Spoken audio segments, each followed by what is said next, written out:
Andretti has been trying to get onto the Formula One grid now for some time, and I'm sure they expected stiff competition, but more from the racing on track than from trying to secure their entry.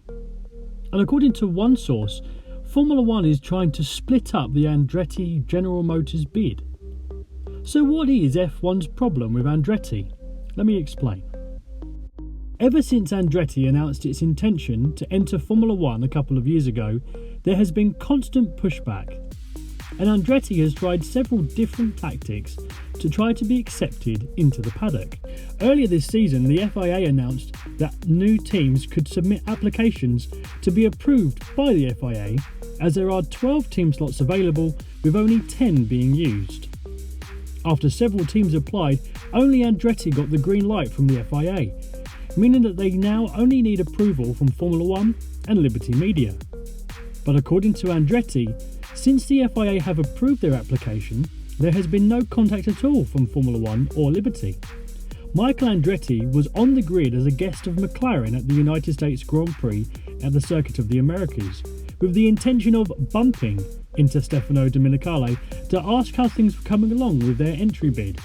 So it would seem that Formula One and or Liberty Media are not interested in having new teams on the grid, and the current teams seem split over the issue as well.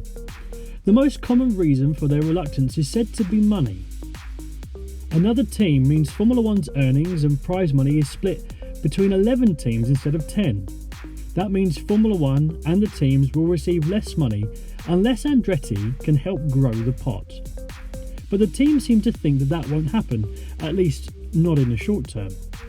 It does make you wonder then if there's another reason why Formula One is so against the Andretti team on the grid, especially given that growing the sport in America is expressed as one of their aims, and another big American brand with big American automotive backing like General Motors would seem to be in line with the interests of Formula One.